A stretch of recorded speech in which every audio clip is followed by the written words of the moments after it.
You're listening to Keith Sports News. Hey guys, welcome to a special Wednesday edition of KSN. That's right. This is pretty rare. I don't know when's the last time I've done a Wednesday episode, but I know for sure I have done one before, but it's been a while. Yes, I did an episode yesterday of me talking about the WWE, their first premium live event on the new ESPN streaming app, and I took a lot of time to talk about that. And there's a lot more to talk about that I wanted to talk about for yesterday's episode, but I realized I was running out of time, so I decided to do a special Wednesday episode of KSN. So that means this week, a triple header, because I will be back once again on Friday. All right. So, yeah. So if you're a WWE fan, want to know my thoughts on WrestlePalooza, go ahead and listen to that episode.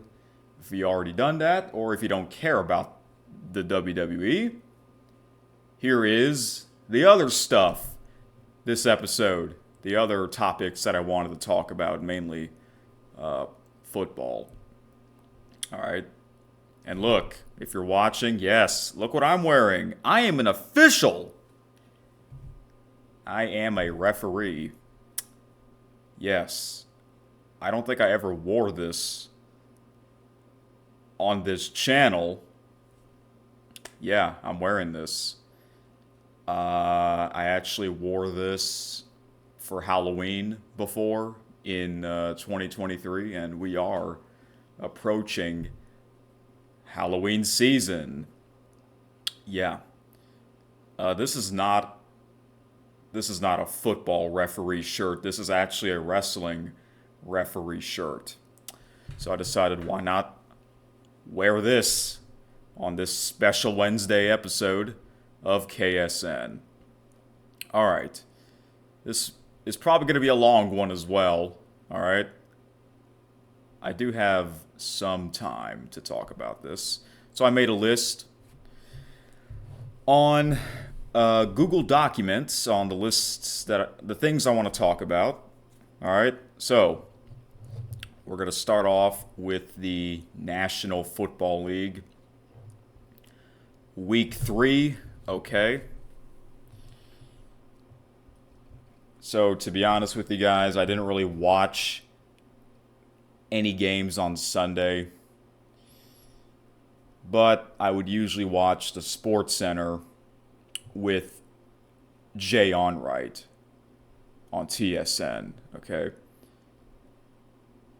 And, him and former Seattle Seahawks tight end Luke Wilson would break down some of the games from this past Sunday. All right?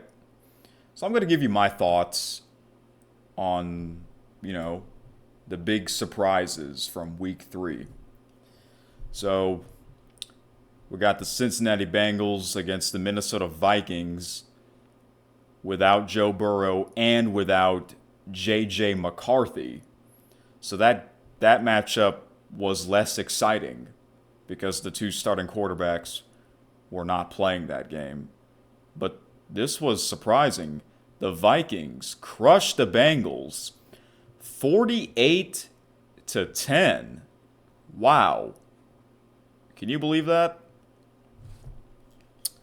I mean, what the heck?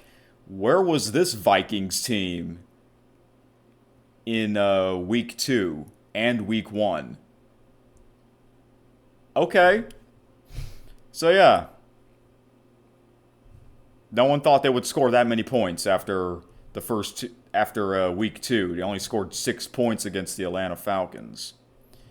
Speaking of the Atlanta Falcons, they got 0 points. They got shut out against their rivals, the Carolina Panthers, 30-0.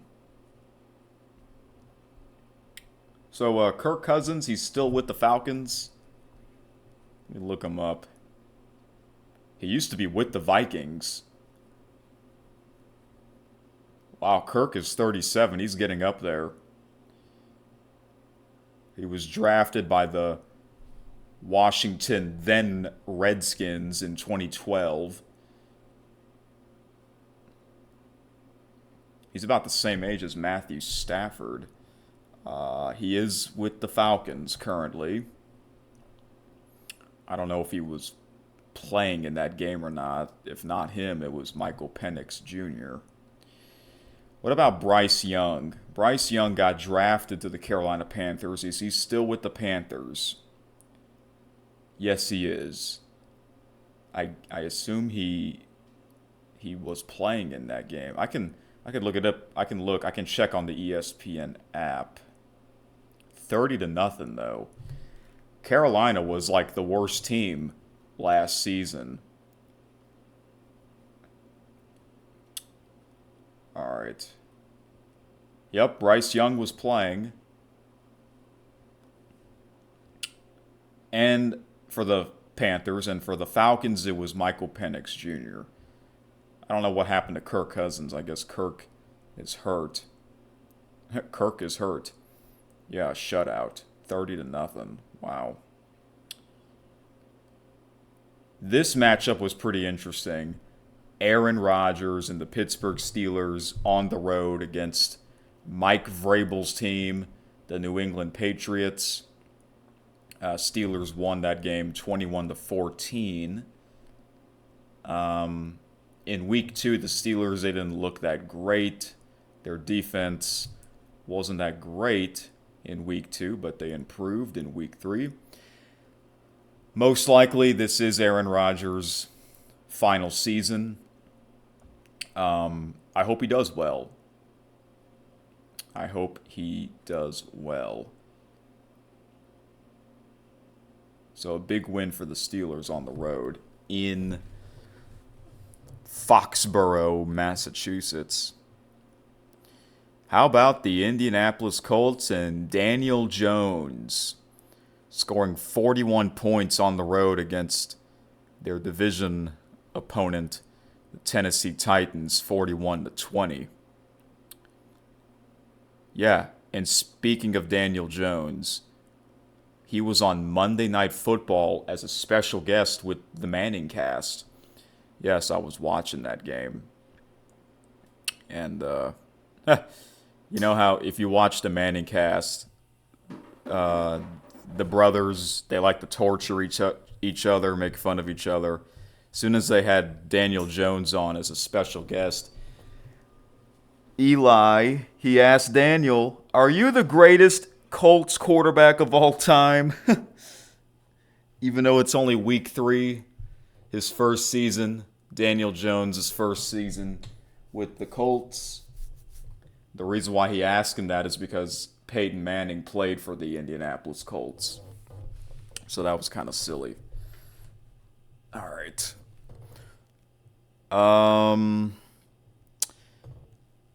That's an AFC South matchup. Let's stay in that division.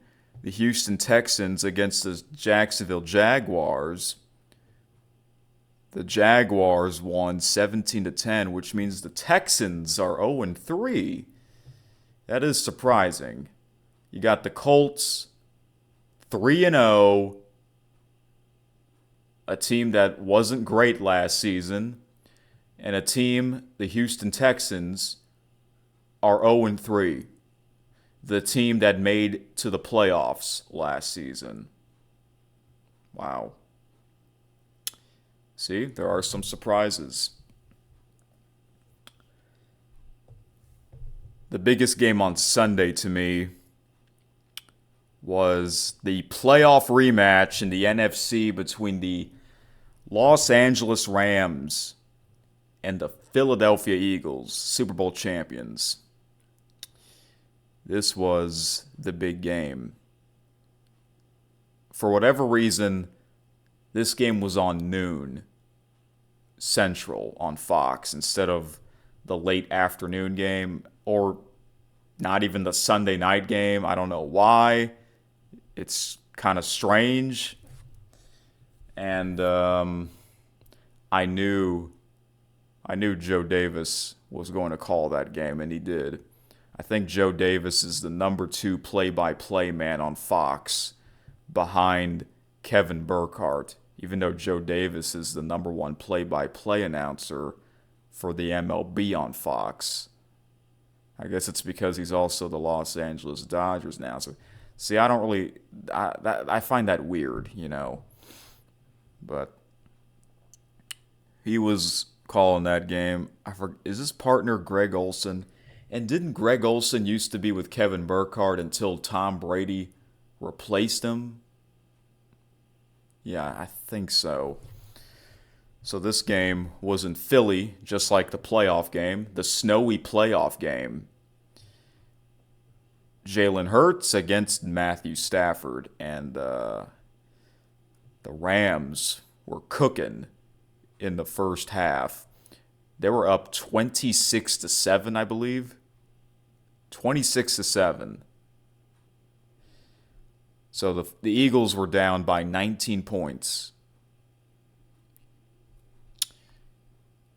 And somehow the Eagles scored 26 unanswered points. 4 touchdowns. Wow. And, however, the last touchdown that they scored, that was after the Eagles blocked the Rams' game-winning field goal attempt. What an exciting ending. Yeah. A blocked field goal is rare. Whether if it's an extra point, a long field goal, you don't see blocked field goals very often. Somehow, the game-winning field goal was blocked. Recovered by the big man, Jordan Davis. He ran it all the way, even though he didn't have to do that, because the Eagles, they already won, because they were up 27-26. So that's why he didn't have to run it all the way back for the touchdown, even though the touchdown should not count, in my opinion, because they already won the game. All he had to do was go down. But he kept running. And I heard Joe Davis's voice. It sounded like he was... whenever he gets really excited, it sounds like he's gasping for air or something like that, you know. That's why not a fan of that announcer, to be honest with you. That's just me. Yeah. We all have our favorites, and we all have our not-so-favorites. Yeah. But it was a big win for the Super Bowl champions, where they remain undefeated. Next game, the New York Jets against the Tampa Bay Buccaneers. This game was on Fox, and apparently Kenny Albert called this game. And I didn't know Kenny Albert was still on Fox. I say that because he is the voice of the NHL on TNT. So I guess he's still on Fox. I don't know if he ever left Fox or not. But why did he call Jets Buccaneers? Like, Kenny Albert, a well-known announcer, to me, he should be calling a bigger game than that. Maybe he should have called the Rams-Eagles game.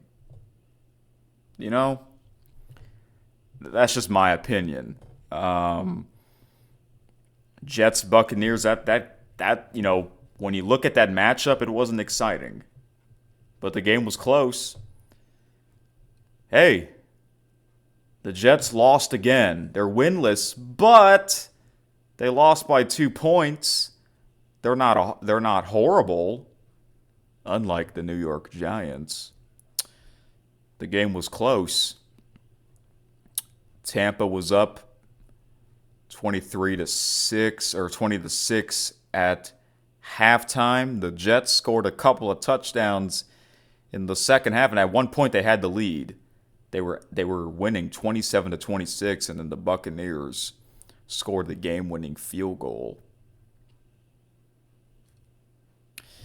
I don't know why. It seems like a lot of NFL games have game-winning field goals. I wonder if people don't really like that. I don't know.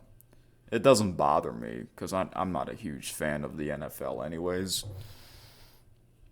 Yeah. Baker Mayfield and the Buccaneers remain undefeated. Next, the Vegas Raiders against the Washington Commanders. The Commanders won 41-24. Looks like it's not going to be a great year for those Raiders, even though they have the oldest head coach in NFL history, Pete Carroll. Now, this game was a surprise. The Green Bay Packers against the Cleveland Browns. A low-scoring game.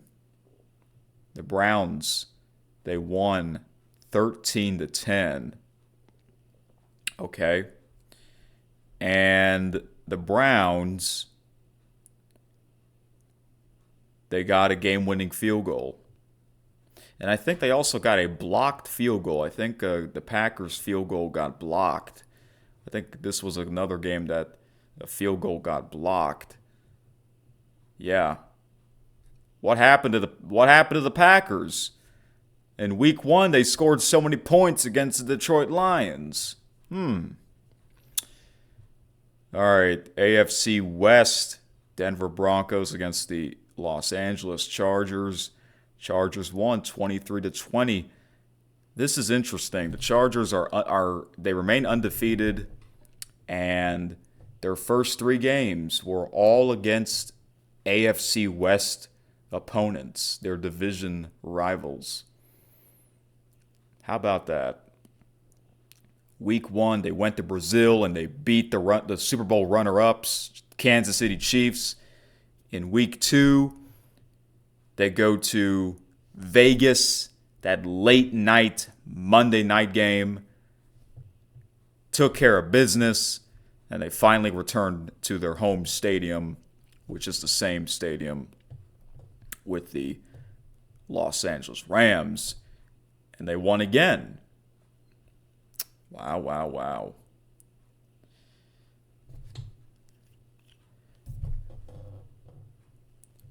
The Saints, New Orleans Saints, did not come marching in Seattle.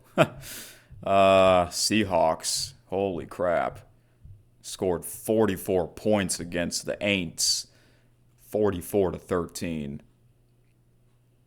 Wow, what a beatdown.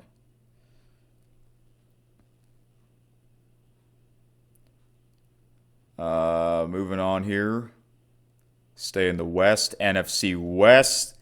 Arizona Cardinals against 5Taylor, your favorite team, the San Francisco 49ers. This game was close. 49ers won by 1 point, and they remain undefeated. I guess the Cardinals are not as bad of a team as most people thought because, I think a lot of people picked them in last place in the NFC West.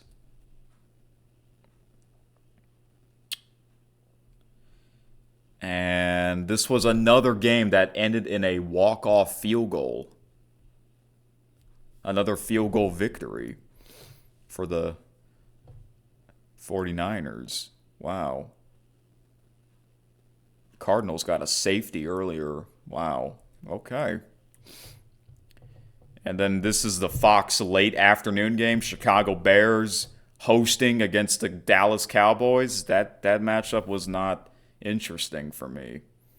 I mean, okay, Cowboys, Bears, two very popular teams.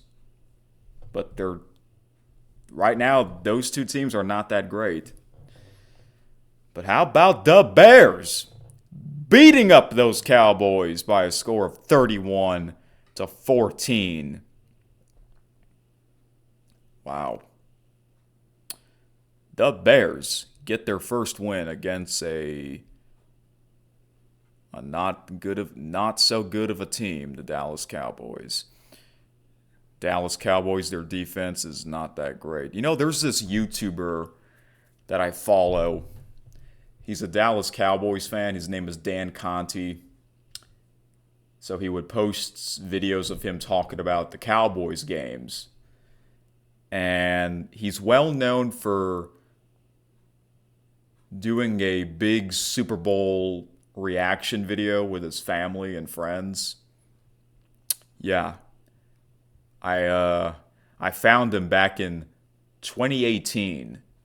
That Super Bowl 52 against the Super Bowl 52 matchup, the New England Patriots against the Philadelphia Eagles. That was his most popular video, his Super Bowl reaction. And the weird thing is, well, it kind of makes sense. He was rooting for the Patriots, but he was wearing a Patriots jersey, even though he's not a Patriots fan. They were rooting for the Patriots because the Eagles are in the same division with the Cowboys. So that's why they don't want to root for their rivals. So the last Super Bowl, they were rooting for the Kansas City Chiefs because the Eagles were also in that Super Bowl. Yeah, he's kind of funny. It is kind of funny when they lose, the Cowboys. And I'm not a Cowboy hater. I guess Stephen A. Smith is. Well, I think he's like a troll. He's a Cowboys troll. By the way, I do listen to his show. Stephen A. Smith, he's really good. He is entertaining. He actually has two shows. I think I did talk about this in yesterday's episode. Because I have SiriusXM. He has his own show on Mad Dog Sports Radio. Weekdays from Monday to Friday. From 12 to 2. No. Yeah, 12 to 2 Central. And every Wednesday, he does a politics show. He also has his YouTube channel. So you can, search that up. And I think, they would post a full episode of him talking. Except you get to see his face. SiriusXM, there's no video. It's just audio. But that's really good to have when you're, traveling. Or even if, you're doing some housework, Because that's what people do sometimes. Listen to music or listen to podcasts. So the Cowboys didn't do well. How about Caleb Williams and the Bears? Caleb Williams, he scored 4 touchdowns. And I saw this, I was watching SportsCenter, right, on TSN, and they were saying if Caleb Williams scores 4 touchdowns, Bears fans will get free hot dogs. That was kind of cool. And they did. Congratulations, Bears fans. You get free hot dogs. So are the Bears a better team than we thought, or are the Cowboys suck? Speaking of suck, the New York Giants sucked on that Sunday night matchup against the Kansas City Chiefs. The two 0-2 teams on a Sunday night game. Very unusual. I knew the Chiefs would win. Even though they're the visiting team, I knew they're a better team. The New York Giants, they're trash. It's going to be interesting when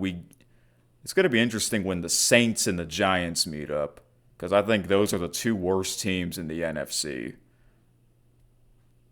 Even though the Saints' first two games, they didn't play horrible, unlike Week 3. But their first two games were home games. So Week 3, they had to travel all the way to Seattle. Totally different environment. But the New York Giants at home only scored 9 points. Where is that game? I think they're meeting up soon. Let me check. Because I saw the schedule. I think they're meeting up soon. Yep. Sunday, October 5th. Week 5. Giants, Saints, noon game on CBS. The game's in New Orleans, so maybe the Saints will win that game. I don't know. Maybe I'll watch that game. Two trash teams go at it.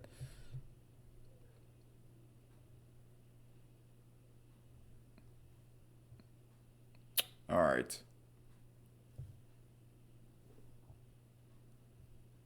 Last, I should say, Monday Night Football.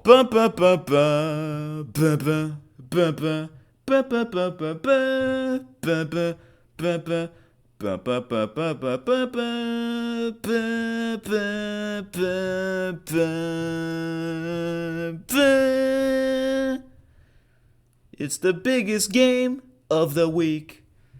Yep, to me, the biggest game in Week 3 was the last game, the Monday night game, between the Detroit Lions and the Baltimore Ravens. And I watched that game, the Manning cast. This was like the only game I really watched. The only game that I was really looking forward to. Okay? I like the Manning cast. They are entertaining. They got some, special guests on there, well-known people. I mentioned they had Daniel Jones on there. They also had Michael Phelps.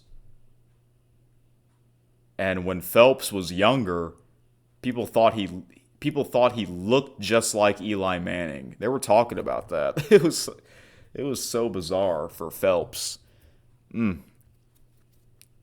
People would come up to him and say, "Oh my gosh, I watch you and your brother and your dad play football." And kind of awkward for Phelps, dealing with people that think that he's Eli Manning.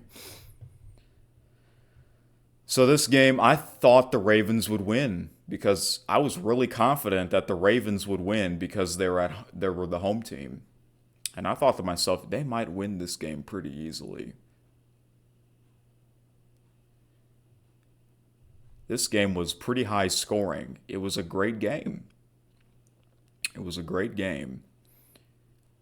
Jared Goff and the Lions surprised all of us. That's right. There was I think this was in the second quarter, I remember. The Ravens, they went for it on 4th and goal when they should have kicked the field goal. They needed the points, but they didn't get any points. The game was tied at 14 apiece at halftime. And it was a tight battle. Very close game until the fourth quarter. The Lions just kind of took off in the fourth quarter. And they won this game 38-30. Wow. This could be a Super Bowl preview. This was a surprise. The Ravens lost at home. to the Detroit Lions, the same Lions team that got crushed in Week 1 by the Green Bay Packers. The same Green Bay Packers that lost to the Cleveland Browns. Hey man, NFL can have some surprises, and Week 3 had quite a bit of surprise. I think the biggest surprise. What was the biggest surprise? I'm going to look at these scores one more time before I move on here. The biggest surprise. Let's see. I mean, no one thought the Panthers would shut out the Falcons 30-0.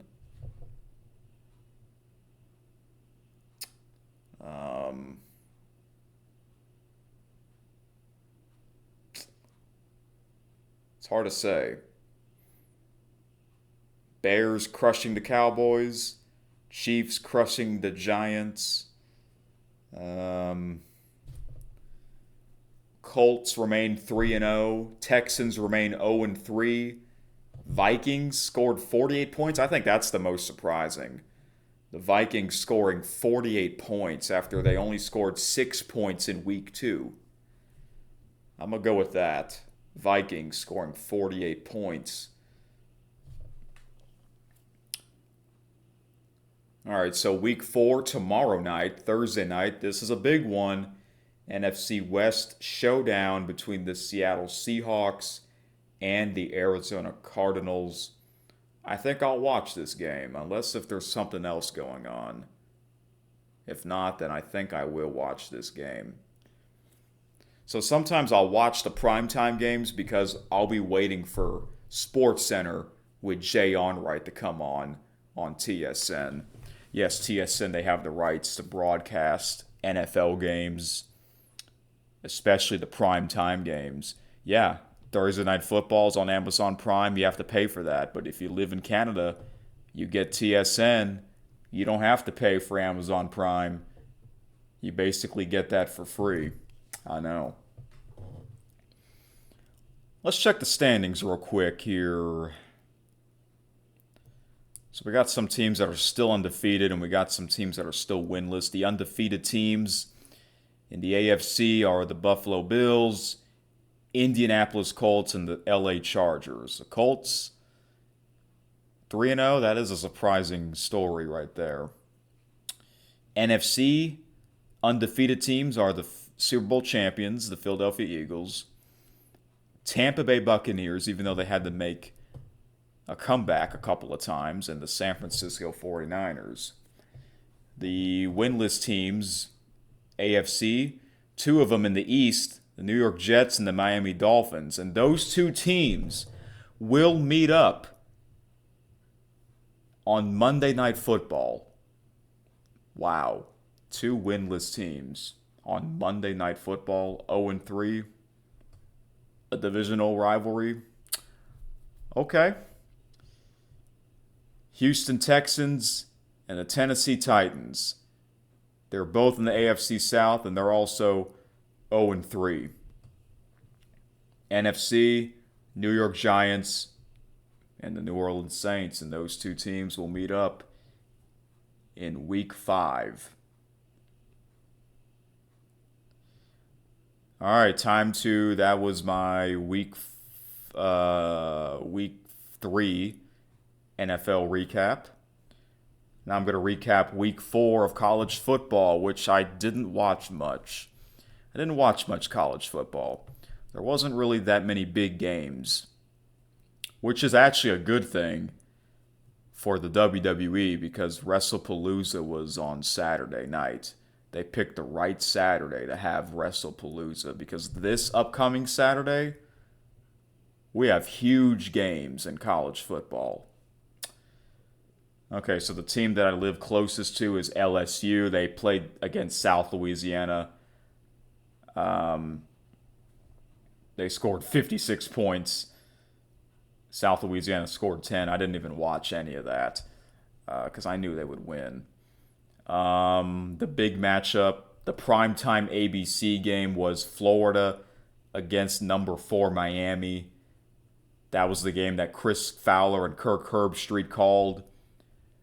I understand why that's the ABC primetime game, because it's Florida against Miami. They have a history.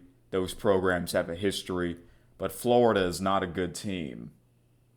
So that's why this matchup was not that exciting for a lot of people that live outside the state of Florida.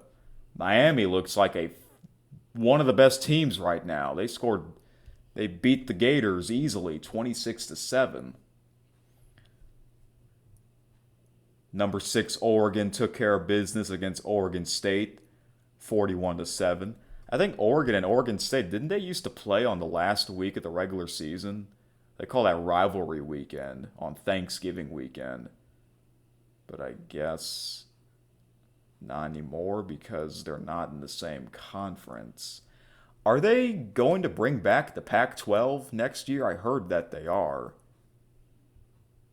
What the heck?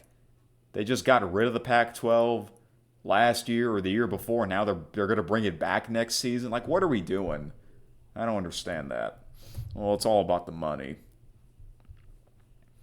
Florida State, number 7 team, scored 66 points, but they played against Kent State. Number 8 Texas scored 55 points against Sam Houston.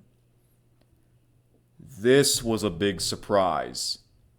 A huge Big Ten matchup between number 9 Illinois and number 19 Indiana. Indy freaking Anna scored 63 points against Illinois. Illinois only scored 10. 63-10 on Big Ten Saturday Night Football. Wow. So, I didn't watch many games, but I would always watch the college football final show, the late night highlight show, because I've always enjoyed that show. But my gosh.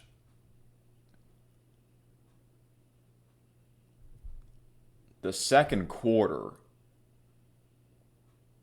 at halftime, Indiana 35, Illinois 10, which means the second half, it was all Illinois. What on earth?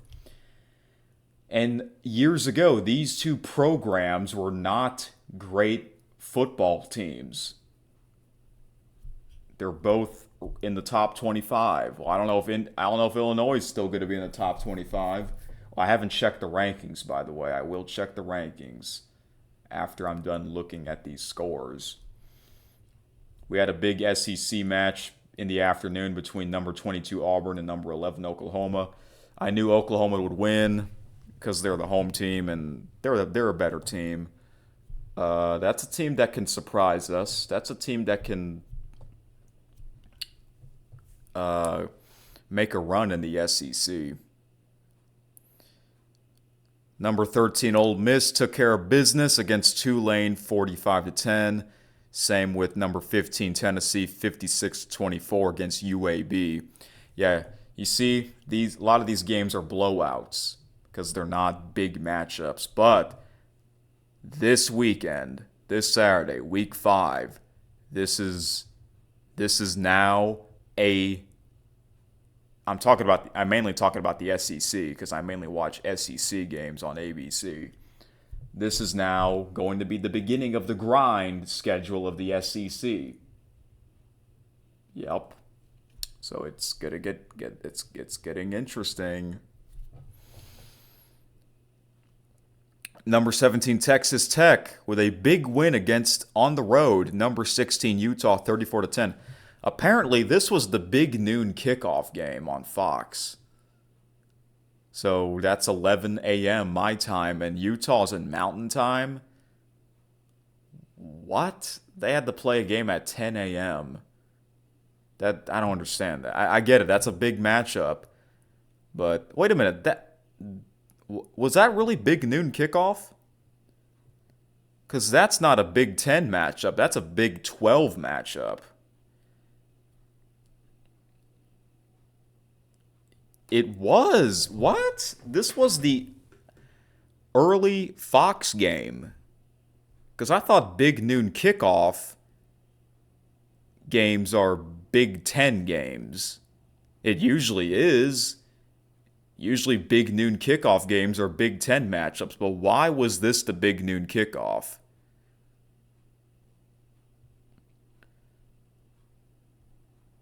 And speaking of Fox, I might as well stay with that network. They had a late night game between Michigan State and number 25 USC. That game was what, at 10 p.m. Central? And Michigan State, are they in the East Coast? So they had to wait until 11 p.m. Eastern Time. That is pathetic. That is pathetic. That sucks for Michigan State fans. You have to stay up that late.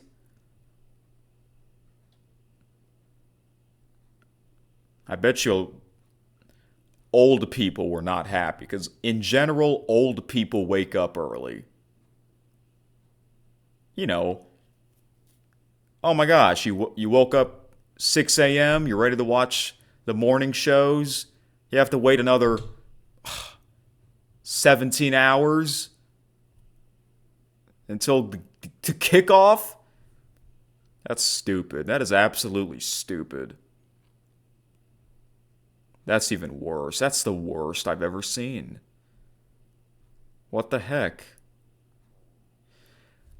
And I think the reason why Michigan State played USC is because USC's in the Big Ten. Like, I don't like that. Why did they get rid of the Pac-12? You got Stanford in the ACC. You got Cal in the ACC. Like Boston College. Boston College, they had the... I remember they had to face Stanford, you know? Like, what the heck? In a late night game. Like, what? Stanford, they have to fly across the country to take on an ACC opponent on the road. That's really stupid. I mean, I don't watch ACC games anyways, but come on now. I hope they do bring back the Pac-12. If they do bring it back, I'm going to be like, what the heck? Why did you get rid of it in the first place? All right, how about Georgia Tech? The week after they upset Clemson, number 18 Georgia Tech beat Temple 45-24. Number 20 Vanderbilt scored 70 points against Georgia State. You see how these games that I'm mentioning, they're not big matchups because it's a big program taking on a smaller program. That's why I didn't watch many games. And that's why WWE was smart to have WrestlePalooza that night. This was a pretty big matchup. Well, this was technically a big matchup in the Big Ten. Number 21 Michigan at Nebraska. It was a tight battle. This was a CBS game, which means I think Gary Danielson called this game. Remember, this is Gary Danielson's final season as an announcer. And I thought after the SEC left CBS after the 2023 season, I thought Gary would retire by then. But no, he stayed with the network calling Big Ten games. And every Monday, Christopher Mad Dog Russo would have Gary Danielson on as a special guest of them, talking about the game that Gary called. I think isn't the play-by-play man, is it still Brad Nessler? I think so. All right. Back to the SEC. South Carolina against number 23 Missouri. Missouri won 29-20. I still can't believe South Carolina got crushed by Vanderbilt the previous week. Number 24 Notre Dame scored 56 points against Purdue, but they gave up 30 points. Purdue scored 30 points but they lost by 26.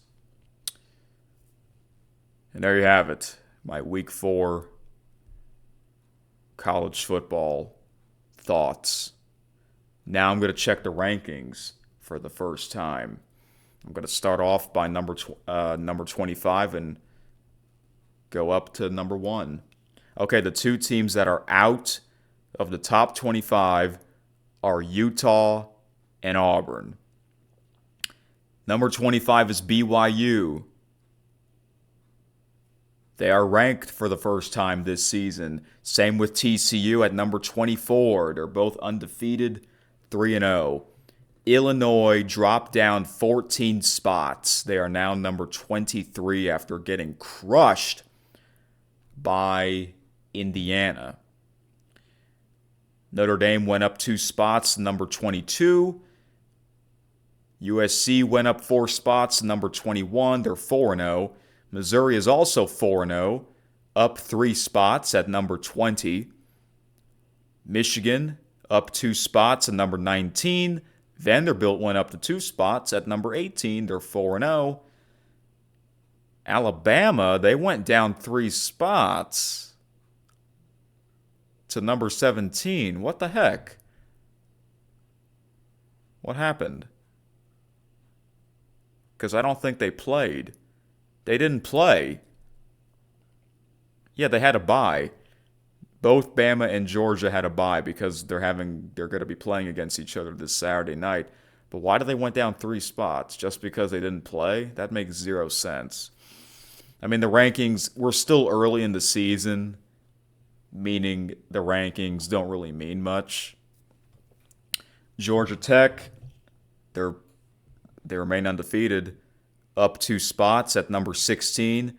Tennessee remains at number 15. Iowa State went down to 2 spots to number 14, even though they're undefeated, 4-0.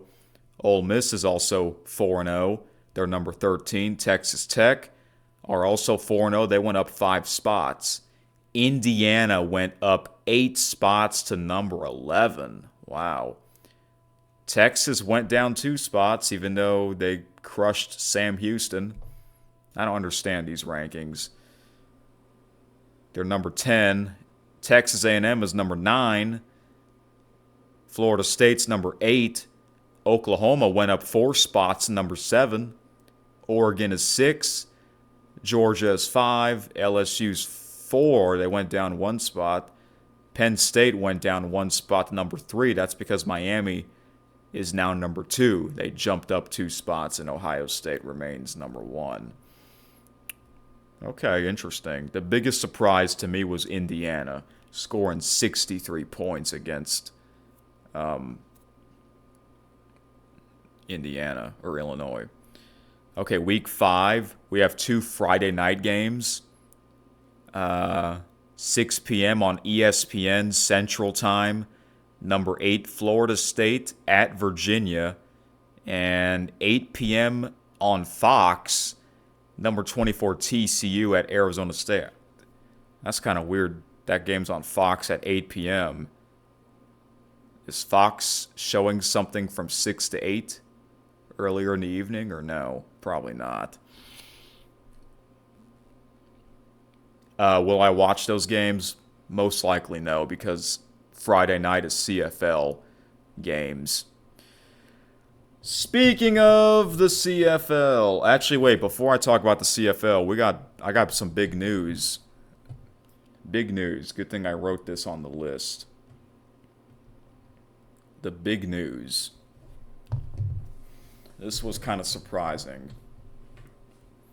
So, after Monday Night Football, they had Scott Van Pelt Sports Center, and I would usually watch Scott Van Pelt before I watched the TSN Sports Center, because Scott Van Pelt Sports Center isn't on loop all night, unlike the TSN Sports Center. I love watching the Bad Beat segment. So after Scott Van Pelt Sports Center ended, you got the regular Sports Center. And there was a segment where they were talking about Oklahoma State head coach Mike Gundy They were showing the clip, his famous rant from 2007. Come after me. I'm a man. I'm 40. 18 years later, he's now 58. And they are not a good team. And they were showing the matchup predictors. Oklahoma State are underdogs for the rest of their games in their schedule. Wow. Are they that bad? So that was late Monday night. Yesterday, I got a notification. I have the ESPN app, meaning I get ESPN notifications. This is breaking news. Mike Gundy has been fired after 20 plus years, 20 plus seasons as the head coach of the Oklahoma State Cowboys, has been fired. I'm like, wow, that sucks. Since he got hired as the head coach 2005. You know who was the coach before him? Mike Gundy at Oklahoma State? Les Miles. Yeah. Les Miles was the Oklahoma State head coach in the early 2000s. Then he left to go to LSU.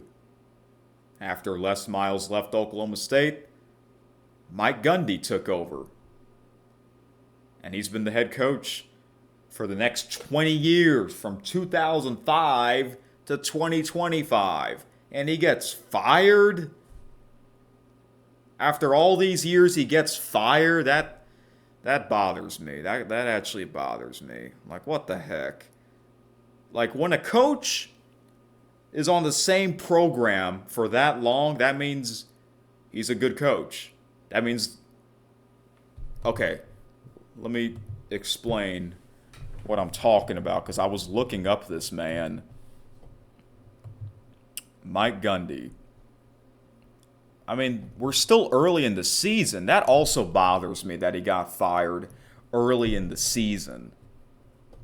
Mike Gundy is officially fired as the Oklahoma State head coach.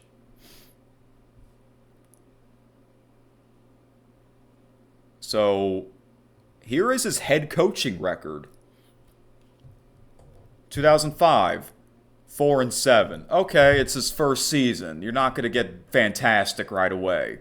Okay, next season, improve yourself. 2006, 7-6. They won the Independence Bowl. 2007, also 7-6. They won the Insight Bowl. 2008, 9-4. Okay, more improvement. But they lost the Holiday Bowl. 2009, they're also 9-4. They lost the Cotton Bowl. 2010, 11-2. Wow, double-digit wins. They won the Alamo Bowl. 2011, 12-1. They won the Fiesta Bowl. People were saying they should have been in the BCS National Championship that year, and I think they should have. 2012, 8-5. Okay, they went downward season, but they won a bowl game, Heart of Dallas Bowl. 2013, they went back to double-digit wins, 10-3.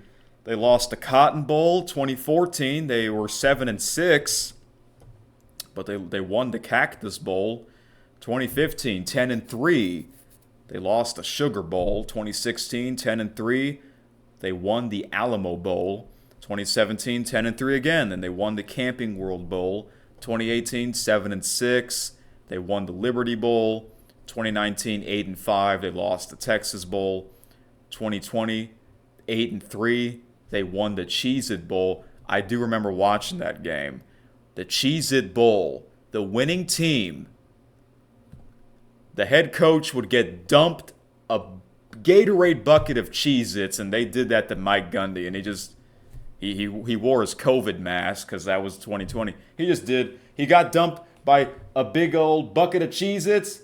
He just gave him a thumbs up. Like it's all good. I mean, that's much better than getting dumped by Gatorade ice. 2021, 12-2. This team went to the Big 12 championship game.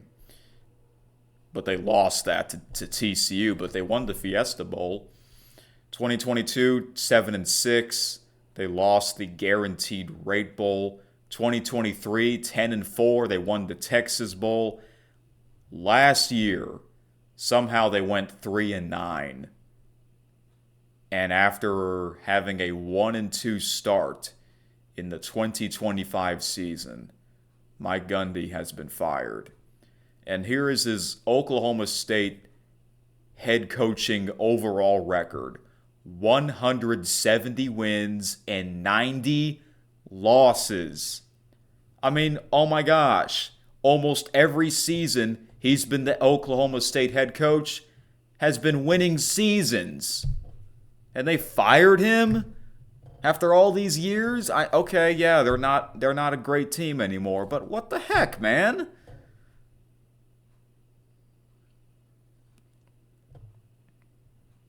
That's very unfortunate. After all these years, you get fired. So is Clemson going to fire Dabo Swinney? I hope not. Now, Dabo has a better resume than Mike Gundy. He has a better overall win-loss record at Clemson. If they fire Dabo Swinney, that's like the biggest shame of the year. I hope they don't fire him. I've always liked Dabo Swinney. I was listening to the Rich Eisen show, and towards the end of his show, they were playing a clip of Dabo Swinney's press conference, and it was kind of funny the way he talks sometimes. So Dabo's not fired yet. I mean, if they lose again, maybe he will get fired, but I hope not. He's the best Clemson coach of all time. Mike Gundy might be the best Oklahoma State coach of all time. Well, I'm not sure about that, though. I don't know much about Oklahoma State because it's usually Oklahoma Sooners that are the football team in Oklahoma. And most of these bowl games that Mike Gundy was in were wins. So, I don't know what the heck. Come on. All these years, he gets fired.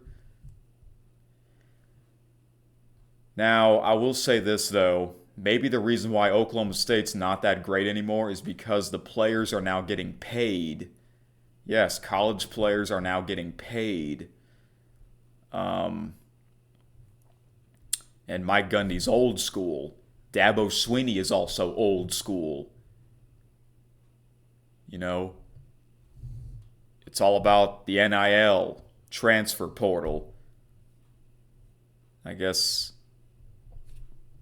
some coaches, they don't like it like that. That's the main reason why Nick Saban retired. There was this one college basketball coach. He retired. I think it was last year or the year before because he doesn't like the way it's going. And he's not an old guy. He just didn't like it. He didn't like the way it was going.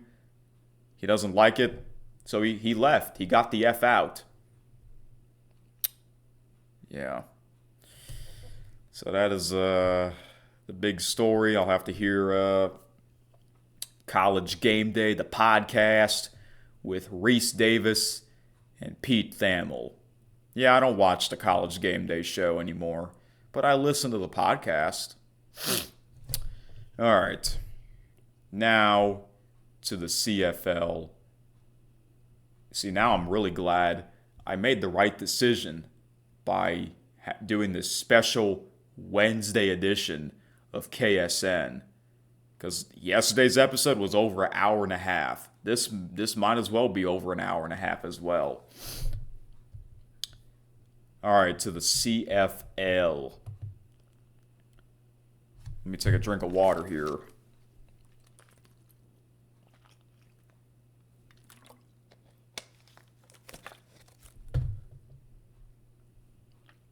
All right.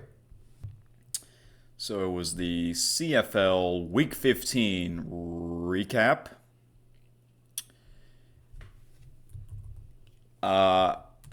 So, earlier in the season, I try to watch every game live. Well, recently, I haven't been able to watch all the games live, mainly because of the college football season.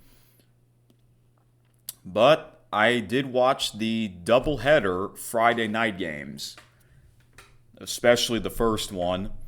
My favorite team, the Montreal Alouettes, took on their rivals once again, the Toronto Argonauts, this time in Toronto. They met 2 times earlier this season before their Friday night matchup. Both were in Montreal, and Montreal won both of those games. I did pick Toronto to win this game, and it was a tight battle.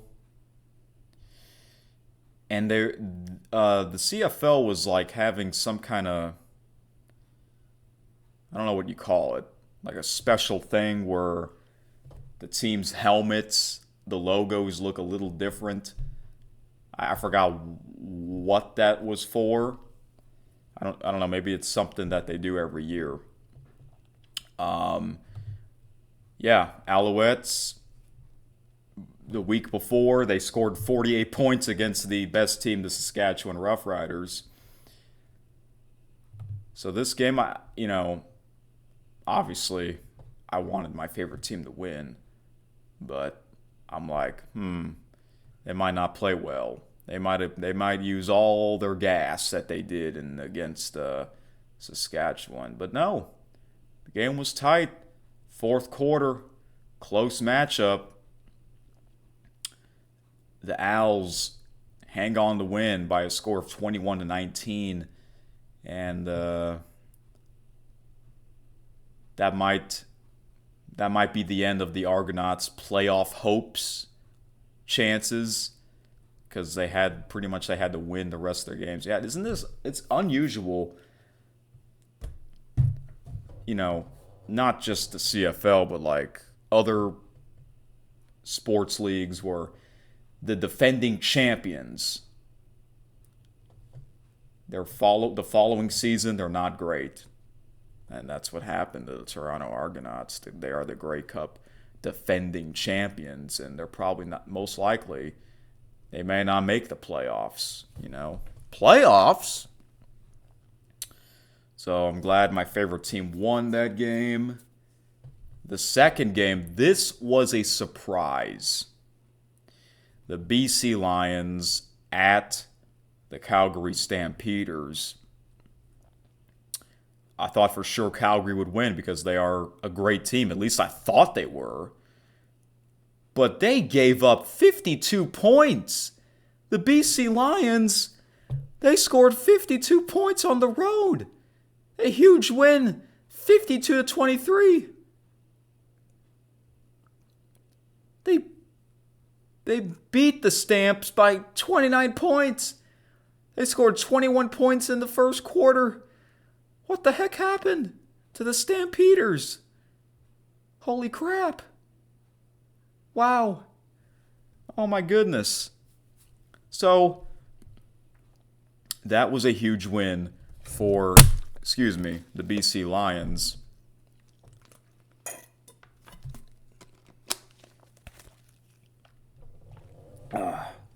Man, that game after I saw the BC Lions were up big in the first half, I sort of fell asleep. I sort of fell asleep in the second half, meaning I didn't miss much, because, BC was dominating that game. Saturday, the doubleheader, I did not watch these games. However, I did watch the highlights. Since I couldn't watch the games, I would watch the highlights on their YouTube channel. And that's what I did, so I can see what happened. 5Tay are your favorite team, the Winnipeg Blue Bombers. took on the Red Blacks, Ottawa Red Blacks, on the road. It was a must-win for the Blue Bombers, and they did win 26-18. The Red Blacks are pretty much out of the playoffs. And the second game was the Edmonton Elks at the Hamilton Tiger Cats. I wanted the Elks to win because the Tiger Cats are in the same division as the Alouettes, and this game was close. This game was close. At one point, Edmonton was winning, and then Hamilton got the game-winning field goal to win 29-27. And that's what happened in Week 16 of the Canadian Football League. Let's check the standings here. In the East Division, Tiger Cats are in first place, 9-5, followed by the Alouettes, 7-7. Argonauts are 5-9, and the Red Blacks are 4-10. In the West Division, the Rough Riders are 10-3, and they didn't play. They did not play in Week 16. Stampeders are 8-5. Blue Bombers and Lions are tied. They're both 7-7, and the Elks are 5-9. The Tiger Cats, they won 3 games in a row. Hey, maybe the Alouettes maybe they'll be on a big winning streak after they were on a big losing streak.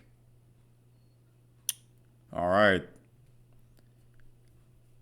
I will make my Week 17 predictions on Friday's episode of KSN. But we're going to stay with the CFL because apparently huge news for the Canadian Football League. This news came out of nowhere on Monday afternoon. Apparently, they are announcing changes, major changes for the next 2 seasons.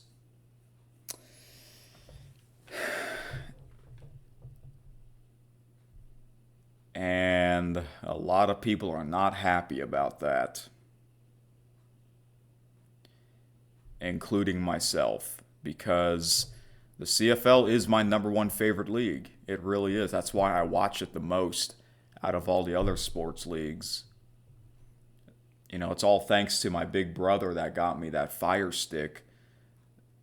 And he somehow got one of those illegal apps that has like everything on there for free.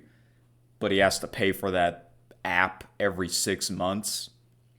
But it's worth it because I use it pretty much every night. And, you know, I'm like, wow, I get the Canadian sports channels. TSN, I get to watch their version of SportsCenter, which I like it a lot more than the American version.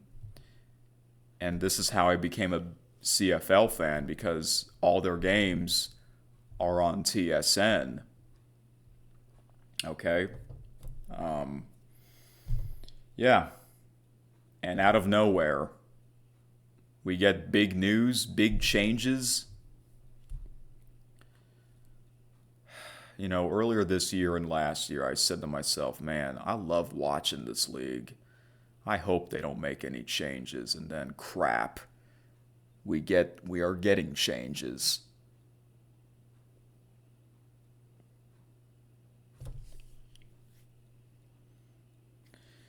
My question is, why have this announcement when we still have a month left of the 2025 regular season? Why can't they make this announcement like, I don't know, a couple of days after the Grey Cup game? Like, I don't know what this commissioner was thinking at the time. All of a sudden, we're going to get new changes next season? Like, what the heck?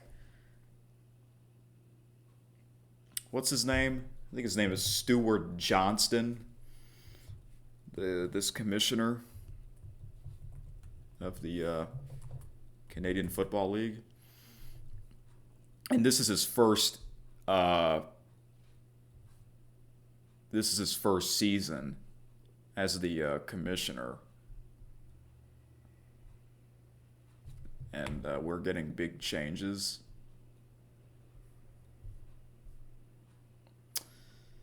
Yeah, very strange. It's like I already missed the former commissioner, Randy Ambrosi. Yeah. Uh, Stewart's first year as the commissioner is already announcing major plans for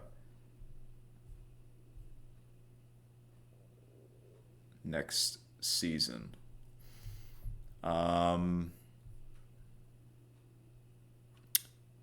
Yeah, basically a lot of people are not happy because it's not going to be the same as this year's rules, or I should say the final season of the current rules, unfortunately.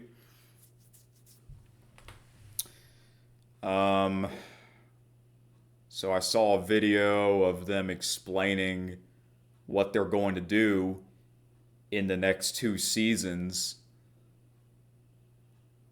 I can't remember everything of all of the rule changes, but I do remember some of it because I've been thinking about it.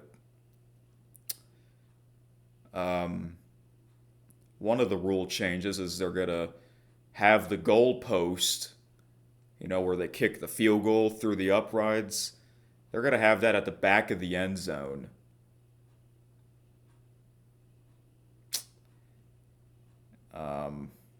Yeah. But the biggest change is they're shortening the field.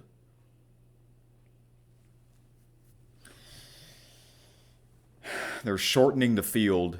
The end zones, you know how the end zones are gigantic? They're 20 yards.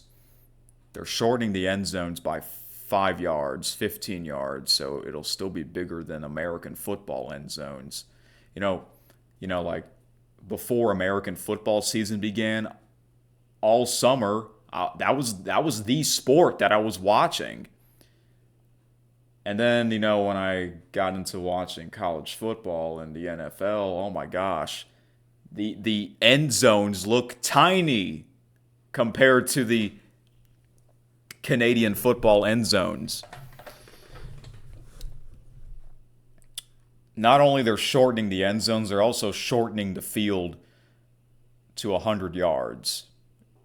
The Canadian football field is 110 yards. They have a 55-yard line.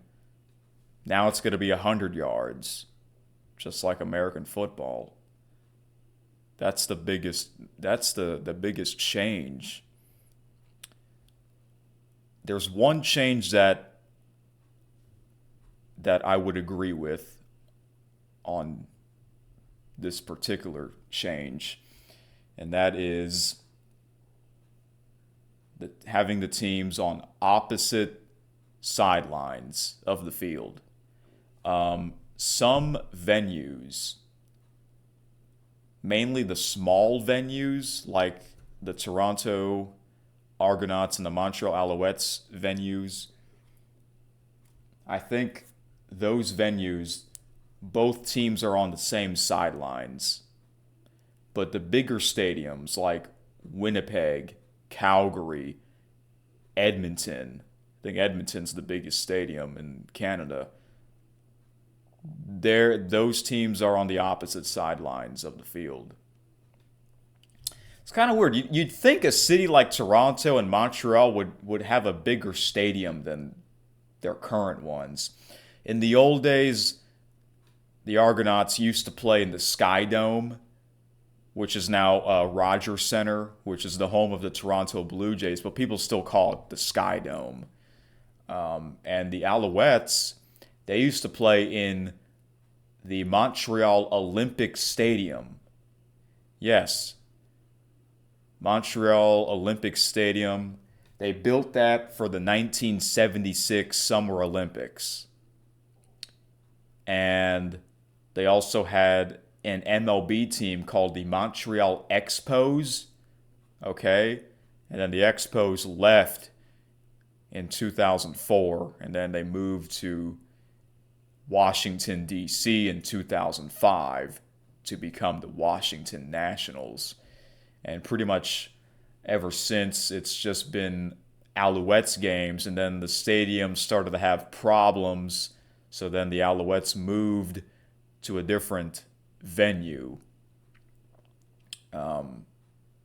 Yeah. So that's like the one rule I agree with on them changing, having both teams on the same sideline. But that's not something that I really want them to do anyways. Like that never bothered me, where both teams were on the same sideline of the field. That never bothered me. Okay.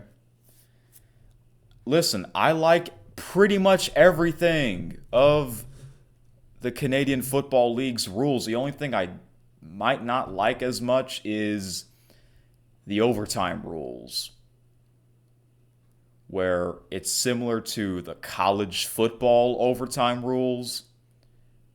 Okay? But we don't get many CFL games that go into overtime anyway. So that's also another rule that I'm not saying, please change the overtime rule. No.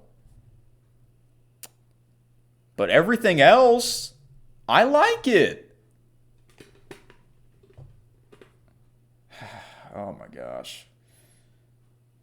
Next season and the year after, I might not like this as much. I'm probably not going to like these new rules. Especially when we get to 2027. Is that the year where they shortened the field, I think? I forget. Or I think that's the year where they moved the goalposts back to the back of the end zone. So I had to watch SportsCenter last night on TSN of them talking about this. So they had the commissioner on with Dave Naylor. So they had like a little sat down interview. The commissioner says he wants to make it even more entertaining, the game. Is it not entertaining enough for you? Like, what the heck? I love it. I love the CFL, their current rules. Are they doing this because do they want this league to grow? Is the league dying or something? I hope not. NFL. Okay, yeah, NFL's number one. We all know that. They're succeeding better than ever. NFL's bigger than ever. Same with the WWE. They're also bigger than ever.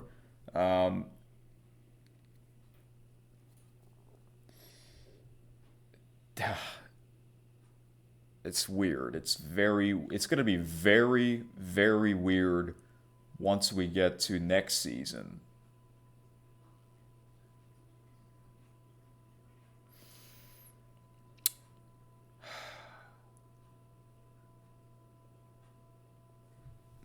And then the commissioner, he gave an example on, we're going to have 35-second play clock continuously. So you know how if you watch games, they have the 3-minute warning. After the 3-minute warning, they stop the clock after the ball is dead, after the play is dead. Okay? They stop the clock, they'll put the ball down, and then they'll resume the clock. Alright? So he basically said, the game between Hamilton and Edmonton, Hamilton had the ball with like a minute and 10 left in the fourth quarter. And they scored the game-winning field goal. And he said that 1 minute, 10 seconds took like 10 to 11 minutes in real time until the clock hit 0. And I'm like, really? That bothers you? I mean, I didn't watch that game, but like if I were to watch that game, that wouldn't bother me. I don't care if it takes 30 minutes. Plus, TSN has great announcers. So they'll keep their TV viewers entertained, but the fans in the stands, I don't know. I've never been to a game. I would like to go to a game, but maybe not anymore because of these new rule changes.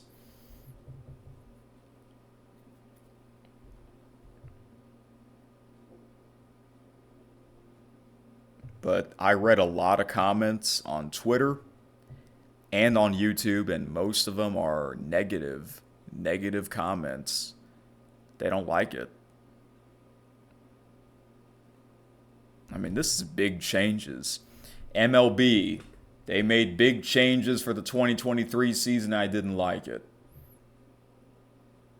But this, I think this is worse.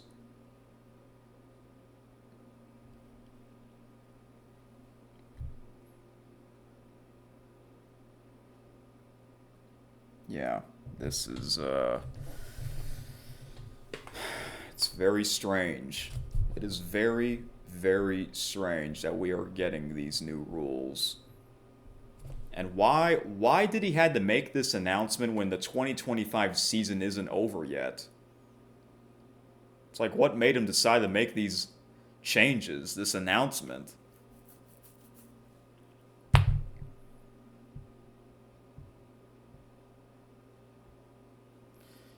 So, like, here's a rule that we'll no longer see, which is really like a fun rule.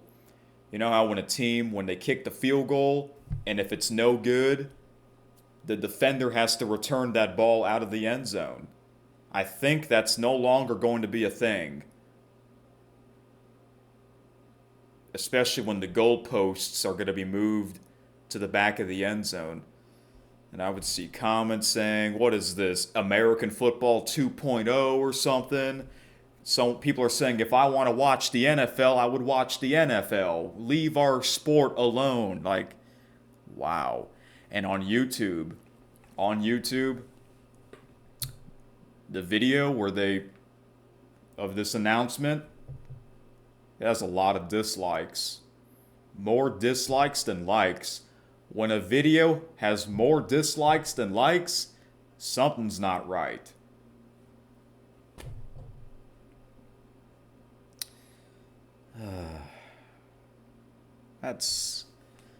That really sucks for me because this is my number one favorite league. Are they doing this because they think the league is dying or something? Are they doing this? Well, he said, we're going to make it more entertaining than ever. Oh, by ruining the sport? Come on now. I don't know what are they thinking? And he mentioned, the American viewers, they're the new viewers, the new fans. Why are the goalposts at the front of the end zone? They've always have been. Yeah, the American viewers watching it on CBS Sports.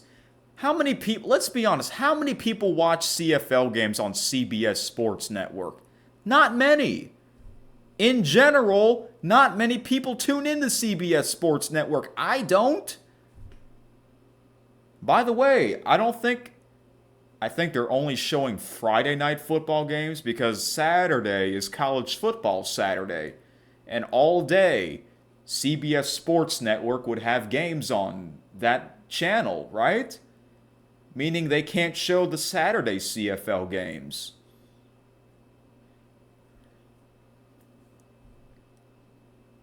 And also, the Grey Cup is on the NFL Sunday.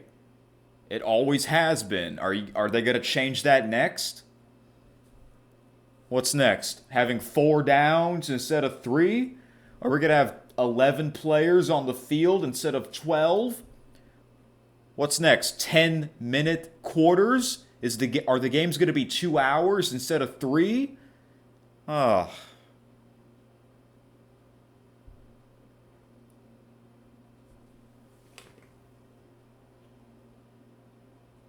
Yeah, and he said, oh yeah, Hamilton, they got the ball with a minute left, and it took them like 11 minutes until the game clock hit 0. Oh, so you don't like how long the games are now? We're going to shorten the games?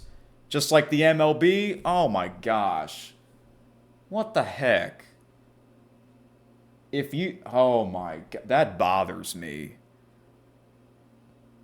Anything is too long if you don't like it. I'm not a soccer fan. And America has the MLS and Canada. How come people don't talk about the MLS in general?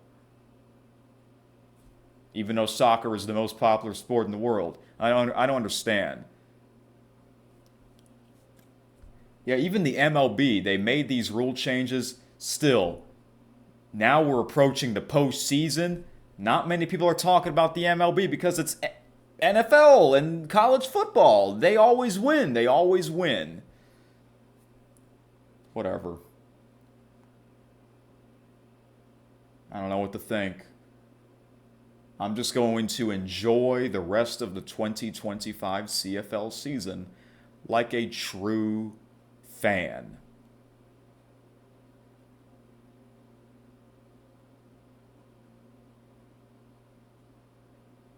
And I love it because it's not like American football.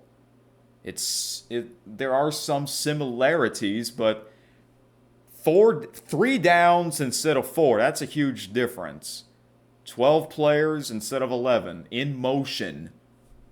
That's a big difference. The goalposts in the front of the end zone, big difference. Giant end zone, big difference. 110 yards, big difference. I saw a comment saying, so how is this going to work if they're going to shorten the fields for big stadiums? That's a good question. I have no idea. It doesn't make sense. Are they doing this so they can attract new fans, just like what the MLB did in 2023 to attract their fans? I guess they thought the MLB is dying or something. Like, come on now. This is not the UFL, where every game there's a ton of empty seats. Is there a ton of empty seats in CFL games? No. Well, there was. Okay, I'll admit, the Montreal Alouettes and the Saskatchewan Roughriders, that game had a chunk of empty seats. That's because it was raining. It was wet. A lot of fans don't want to go out sitting in the wet seats in the rain, okay? I bet you if the weather was clear, there would be more butts in the seats, okay?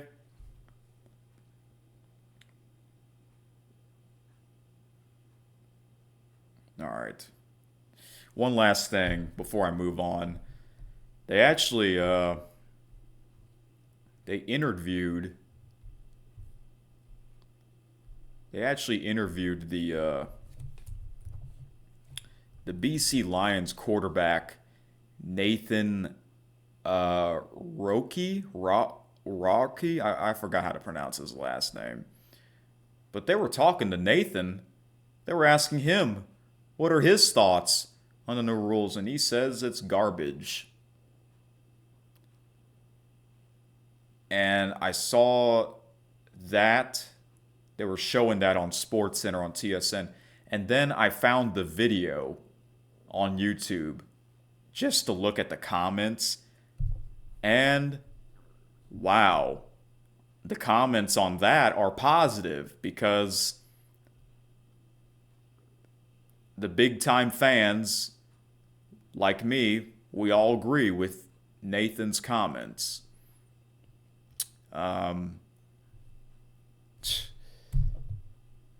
Yeah, Nathan is probably everyone's favorite CFL player now after he called those rules garbage. I hope he doesn't get fined. He better not get fined for giving his opinion on the new rules.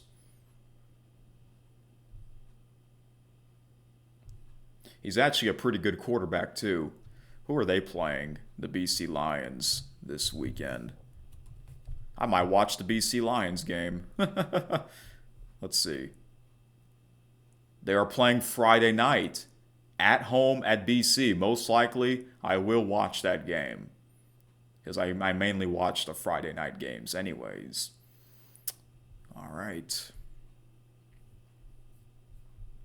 But yeah, a lot of the comments that I read, negative. They don't like it. They were saying, don't make this into American football 2.0. This is Canada's game. Leave it alone. Yeah.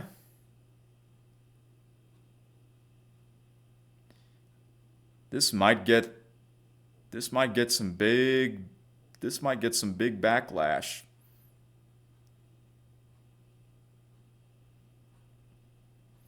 This is worse than the MLB's new rules changes that they made in 2023.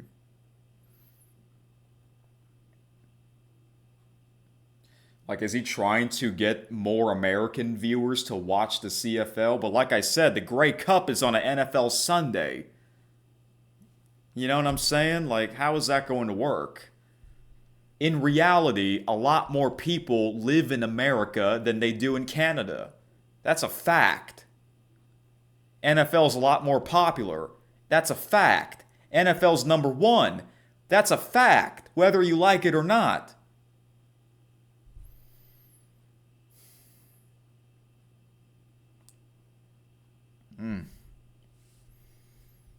It's so weird. It is so weird that why make this announcement when the season's not even over yet? And Dave Naylor, they asked the commissioner, are you concerned that you're going to lose some fans? And he says, I'm not concerned. Well, you probably should be. You should be concerned after I looked at all those, a lot of comments are negative.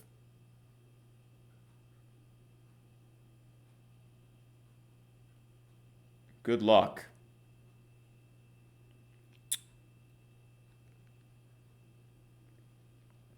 And here I am shaking my head, man. Like, what the heck? Like, why make these changes after all these years? Is the CFL? I love it. I love it more than the UFL. You know. The UFL. I want that league to grow, but I don't think it will grow because, no fans in the stands, hardly any fans in the stands, and you got the games on Fox and ABC, and it's not working. Canada, CFL, okay, it's a different league, different field dimensions. And CFL's been around for a long time. Okay? I don't know what to think.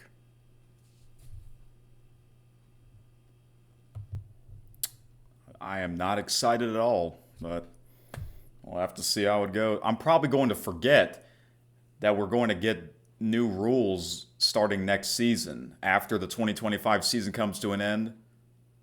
I'll be like, yeah, by the time we get to, June of 2026, yeah, I'm ready for some Canadian football. Oh, crap, these stupid new rules. I completely forgot. All right. Let's move on. We're almost done here. Let's talk about the MLB here.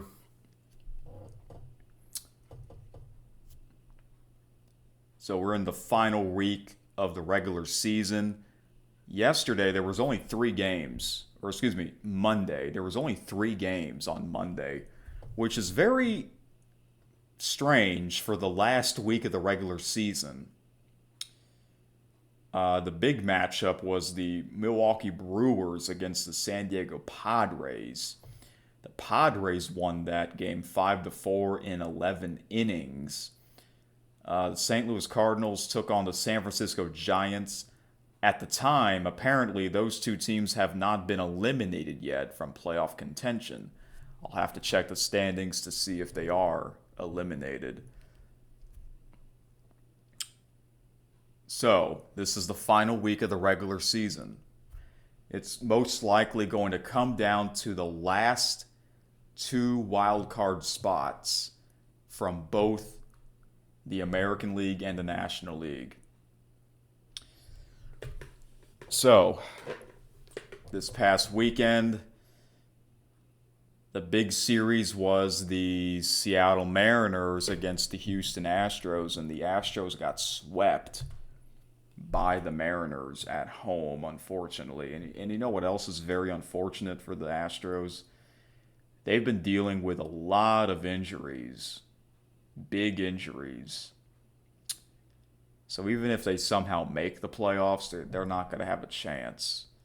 But I hope they make it, because who knows? Maybe if you make it, you might start winning some games when it really matters. Sometimes that happens.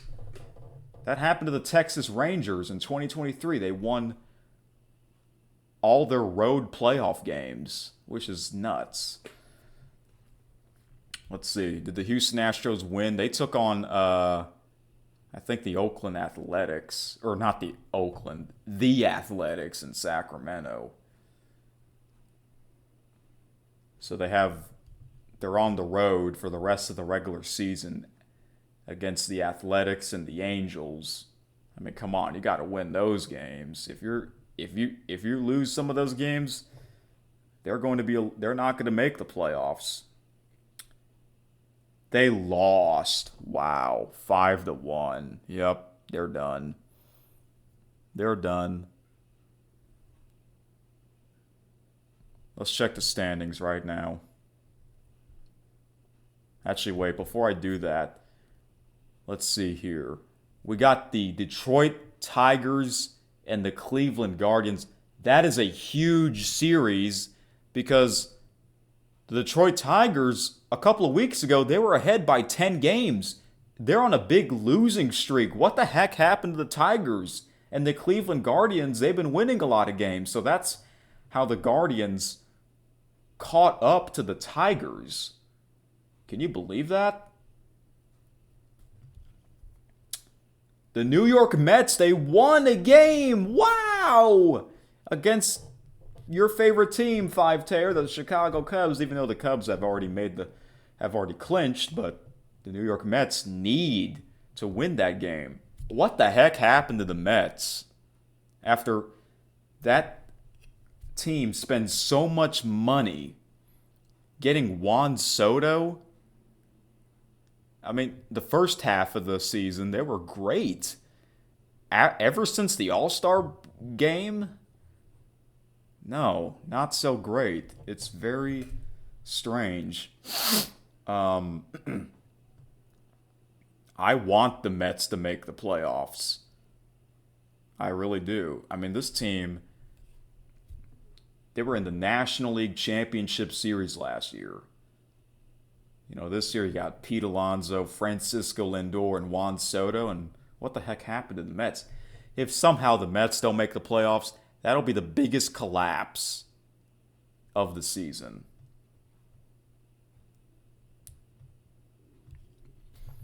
Wow, the Padres, they shut out the Brewers on Tuesday, 7-0. St. Louis Cardinals, they beat the San Francisco Giants again, so most likely the Giants are eliminated. I think the Cardinals will be eliminated as well. Now let's check the standings. Okay. The Toronto Blue Jays are still in first place with 90 wins and 67 losses. The New York Yankees are 1 game behind. They are 1 game behind the Blue Jays. That means the Yankees, they have been winning some games. What if the Yankees somehow win that division? Wow. You got the Yankees fans saying, fire their manager, Aaron Boone. Like, come on. Y'all are spoiled. The Boston Red Sox, they're 4 games behind. They're not eliminated. I think they'll get in. Unfortunately, I think the team that's going to be eliminated is the Houston Astros. Somehow the Kansas City Royals are not eliminated yet. Basically, for them, they have to win the rest of their games and they have to hope other teams lose. And that's asking too much. Yeah, the American League Central, both the Cleveland Guardians and the Detroit Tigers are tied in first place. 85 wins and 72 losses. That is crazy. The West, most likely the Seattle Mariners are going to clinch that division. Most of the season, the Houston Astros were winning that division. Now they're 4 games behind the Mariners. Somehow the Texas Rangers aren't eliminated yet. They have the same record as the Royals, 79 and 78. To the National League, Phillies have clinched the division. The New York Mets are not eliminated. They're 81 and 76. Okay, in the Central, the Milwaukee Brewers, they won their division. The Chicago Cubs, they have clinched. The Cincinnati Reds and the St. Louis Cardinals, they're not eliminated. The Miami Marlins, they're not eliminated either. I'm just noticed they're not eliminated as well. In the West Division, now this is something. The LA Dodgers and the San Diego Padres are very close. The Dodgers are in first place. The Padres are 1.5 games behind. Arizona Diamondbacks, 80 and 77. San Francisco Giants, 77 and 81. Those teams have not been eliminated yet. It's going to come down to Sunday. It's going to come down to that final day. Chicago White Sox, they're about to lose 100 games. And the Colorado Rockies, it seems like the Rockies are not going to break last year's Chicago White Sox number of losses. After last year's Chicago White Sox broke the New York Mets' 1962 number of losses. So Sunday is the last day of the regular season where all the games come on at 2 p.m. Central Time. They've always done that. Too bad they're competing against the NFL. It might be better if all these Sunday games are at night. Have all these games at night. That would be more exciting, I think. All right, the last thing is the WNBA playoffs. I to be honest, I really haven't been following that.